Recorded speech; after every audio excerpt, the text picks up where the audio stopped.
नमस्कार साथियों, आप सभी का स्वागत है मेरे चैनल एग्रीकल्चर एग्जाम प्रिपरेशन में। और आज मैं एग्रोनॉमी से संबंधित बाकी प्रश्नों की श्रृंखला लेकर आपके सामने उपस्थित हूँ। अगर आप मेरे चैनल पर पहली बार आए हैं तो इसको सब्सक्राइब कर लें, साथ ही बेल आइकन को प्रेस कर दें ताकि अगली वीडियो का नोटिफिकेशन आपको समय से मिलता रहे। तो देर न करते हुए आइए शुरू करते हैं एग्रोनॉमी के प्रश्नों की अगली श्रृंखला। एकमात्र संकर गेहूं की किस्म है हाईप्रैक्स 007। भारत में उगाई जाने वाली चावल की किस्म किस सब स्पीशीज से संबंधित रखती हैं? वो इंडिका। छिलके वाले चावल को क्या कहते हैं? भूरा चावल कहते हैं। भारत में धान की नर्सरी तैयार करने की डेप्योंग विधि किस देश से लाई गई है? वो फिलीपींस से लाई गई है। डेप्योंग विधि में नर्सरी रोपाई के कितने दिन बाद तैयार हो जाती है? 11 से 14 दिन बाद आप नर्सरी को ट्रांसप्लांट कर सकते हैं। धान की रोपाई के कितने दिन बाद प्रोपेनिल स्टाम्प F34 खरपतवारनाशी का प्रयोग करना चाहिए? 6 से 8 दिन बाद। धान के ग्रासी स्टैंड रोग का वाहक होता है ब्राउन प्लांट हॉपर। बासमती चावल के 100 दानों का वजन कितना ग्राम होता है? 21 ग्राम। धान में बौनेपन गुण के रूप में कौन सा जीन जिम्मेदार होता है? DG gene. सुपर राइस की कल्पना किसने दी? GS खुश ने। धान में अकोची रोग किसकी विषाक्तता के कारण होता है? Hydrogen sulphide H2S। फेलेरस माइनर के 1000 दानों का वजन टेस्ट बेड परीक्षण भार होता है 2 ग्राम। गन्ने का उद्गम स्थल न्यूगिनी। गन्ने के टुकड़ों पर स्थायी जड़ें होती हैं सूट रूट्स। उगाने के लिए गन्ने के शीर्ष भाग का प्रयोग करते हैं क्योंकि इसमें ग्लूकोज प्रचुर मात्रा में होता है। शुगर ट्रांसलोकेशन के लिए कौन सा तत्व आवश्यक होता है? पोटास। गन्ने में कौन सी अवस्था सिंचाई के लिए क्रांतिक अवस्था होती है? फॉर्मेटिव स्टेज, जो 60 से 120 दिन के बाद आती है। गेहूं में 2 सिंचाई उपलब्ध होने पर कौन सी क्रांतिक अवस्था पर सिंचाई करनी चाहिए? CRI स्टेज व फूल आने पर। सामान्य ग्रीष्म खरीफ ऋतु में वार्षिक पौधों को कितने दिनों में फूल देते हैं? 60 से 70 दिनों में। भारत को कितने सस्य जलवायु क्षेत्रों में बांटा गया? 15। जो क्लाइमेटिकल जोन है वो हैं 15। तंबाकू में टॉपिंग क्रिया क्यों की जाती है? पत्तियों के विकास के लिए। कलियों के साथ 2 छोटी पत्तियां तोड़ देते हैं। मक्का में उपज बढ़ाने के लिए कौन सी क्रिया की जाती है? वलहरण डिटैसलिंग। इसमें नर पुष्प को हटा दिया जाता है। जूट के अपगलन या सड़ाने या राइटिंग के लिए प्रक्षेपित जल का ताप कितना होना चाहिए? जल का ताप कितना होना चाहिए? 34 डिग्री सेल्सियस। मूंगफली का उत्पत्ति स्थान ब्राज़ील है। बरसीम का बुवाई समय अक्टूबर नवंबर। वसंतीकरण क्या है? भीगे बीजों को ऑक्सीजन की उपस्थिति में निम्न ताप पर रखना। उद्देश्य क्या है इसका? पुष्पन की अवधि कम करना। सरसों में जिप्सम किसकी आपूर्ति हेतु प्रयोग किया जाता है? गंधक सल्फर के लिए। प्याज के भंडारण में जमाव से बचाने के लिए खुदाई से पूर्व प्रयोग करते हैं MH मौलिक हाइड्राजाइड 250 ppm का। गेहूं के अंकुरित बीजों का वह भाग जो जमीन के ऊपर सबसे पहले दिखाई देता है उसको भ्रूणाग्र चोल कहते हैं। धान के खेत में पंख भंजन पडलिंग का मुख्य उद्देश्य क्या होता है? पानी का रिसाव कम करना, खेत को समतल करना, खरपतवारों से नियंत्रण करना, ये इसके काम होते हैं। पौधे में मैग्नीशियम की कमी के लक्षण किस भाग पर दिखाई देते हैं? नई पत्तियों पर।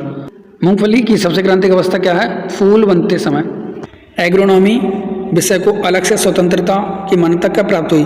1900 ईस्वी में। भारत में इंडियन सोसाइटी ऑफ एग्रोनॉमी की स्थापना 1955 में हुई। कम अवधि का प्रकाश चाहने वाली फसलों को कितना प्रकाश आवश्यक होता है? कम से कम 8 घंटे का। दीर्घ प्रकाश चाहने वाली फसलों के लिए कितना प्रकाश आवश्यक होता है? कम से कम 12 घंटों का। प्रकाश निष्प्रभावी फसलें डे नेचुरल प्लांट सूरजमुखी, मक्का, कपास, टमाटर आदि आते हैं। देश को कितने कृषि पारिस्थितिकी क्षेत्रों में बांटा गया है?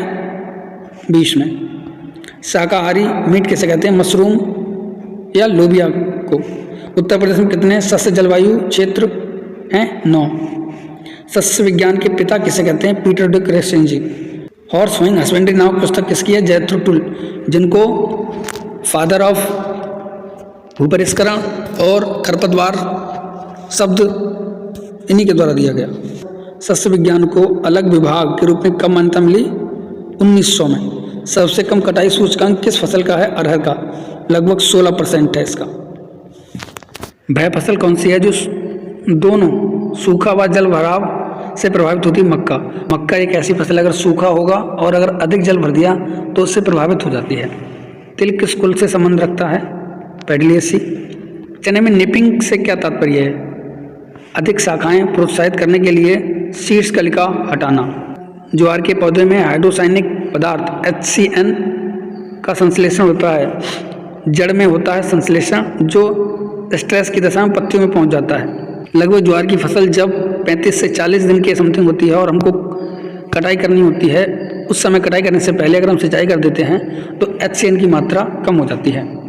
तंबाकू के पौधे में निकोटीन का संश्लेषण होता है जड़ में, जबकि इसका संग्रह पत्तियों में होता है। ग्वार बीज में गोंद होती है 28 से 30%। कौन सी फसल लवण अवरोधी है? चुकंदर। सर्वाधिक धारणीय कृषि प्रणाली है?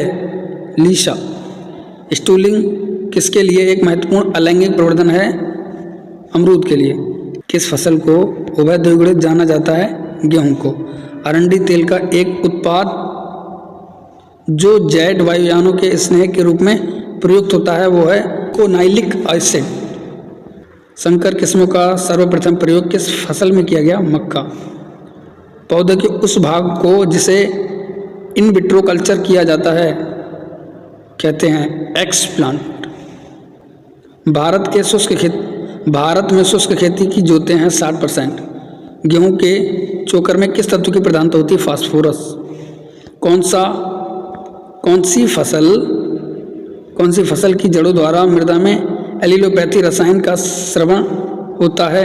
सूरजमुखी। गेहूं उगने के पश्चात किस खरपतवारनाशी का उपयोग नहीं करना चाहिए? ग्लाइफोसेट, क्योंकि ये नॉन सेलेक्टिव हर्बिसाइड है, ये पूरी फसल को ही नष्ट कर देगी। भारत की सबसे ज़्यादा कृषि यंत्र की फसल कौन सी है? गेहूं। संसार की कितने प्रतिशत जनसंख्या के लिए धान एक मुख्य खाद्य फसल है? 60% जनसंख्या के लिए।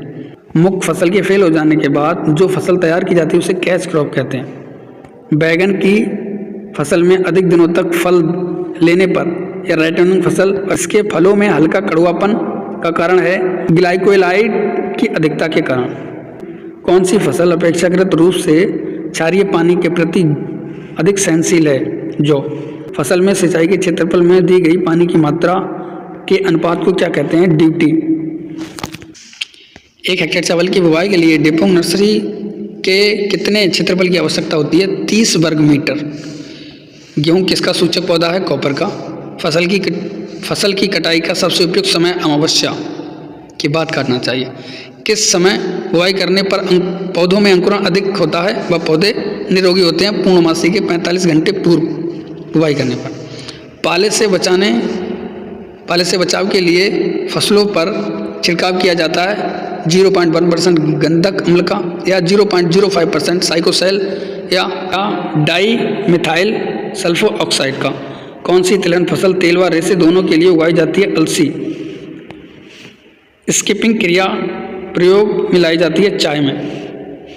यांत्रिक कटाई मैकेनिकल हार्वेस्टिंग के लिए उपयुक्त रसायन है AVA। मूंगफली में अधिकीलन की अवस्था बोने के कितने दिन बाद आती है? लगभग 55 दिन बाद। गन्ने में सह उत्पाद जिसका अल्कोहल बनाने में प्रयोग किया जाता है मोलासेज। गन्ने में सह उत्पाद जो ईंधन के रूप में जलाने व कागज बनाने में प्रयोग किया जाता है बगासेज। शेल्टर बेल्ट किस दिशा में लगाए जाते हैं? उत्तर पश्चिम में। पृथ्वी पर कुल पानी का कितने प्रतिशत ताज़ा पानी है? 2%। किस प्रकार का प्रकाश अंकुरण को बढ़ावा देता है? लाल प्रकाश। कॉफ़ी के पौधे के कुल का नाम है रूबिएसी। DUS डस्ट टेस्ट किस परीक्षण के लिए शुरू किया गया था? फसल किस्म में विभिन्नता के लिए। मक्के में गुणसूत्र की संख्या 22N बराबर 20 होती है। भारत में खाने के तेल में किस प्रकार का योगदान सर्वाधिक है? मूंगफली। भारत में मूंगफली ऑयल सबसे सर्वाधिक खाया जाता है। साथ में विश्व की अगर बात करूं तो वहां पर सोयाबीन का तेल सर्वाधिक मात्रा में खाया जाता है। विभिन्न स्थानों से लाकर एक स्थान पर पौधों को उगाना किसका उदाहरण है? इंट्रोडक्शन का। कुटेरा कल्टीवेशन मुख्यतः कहाँ की जाती है? छत्तीसगढ़ में। दलहनी फसल में किस उर्वरक को बेसल डोज के रूप में डालना चाहिए? DAP। बेसल डोज मतलब बुवाई के समय मृदा में मिलाना चाहिए।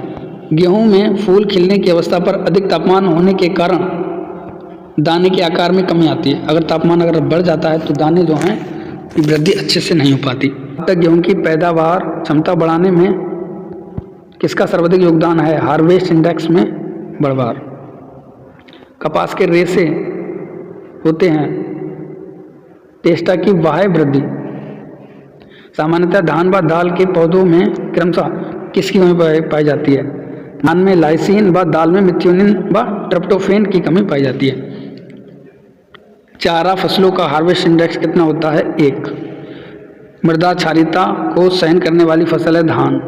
आदलहनी फसलों की जड़ों में बनाने वाला जीवाणु कौन सा है? एजोराइजोबियम। अलसी में कौन सा विषैला तत्व पाया जाता है? लिनामेरिन। बासमती चावल में खुशबू का कारण क्या है?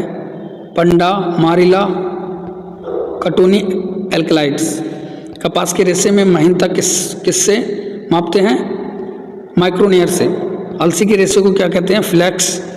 सत्यानाशी में पाया जाने वाला रसायन जो ड्रप्सी का कारण है? Cyanamide sulphide. बाजरे से संबंधित बौनेपन का जीन है ड्रफ्ट 23A। आज की वीडियो में हमने एग्रोनॉमी से संबंधित विभिन्न प्रश्नों को जाना। आपको वीडियो कैसी लगी कमेंट करके ज़रूर बताएं। साथ ही अगर आप चैनल पर पहली बार आए हैं तो मेरे चैनल को सब्सक्राइब कर लें। Thank you.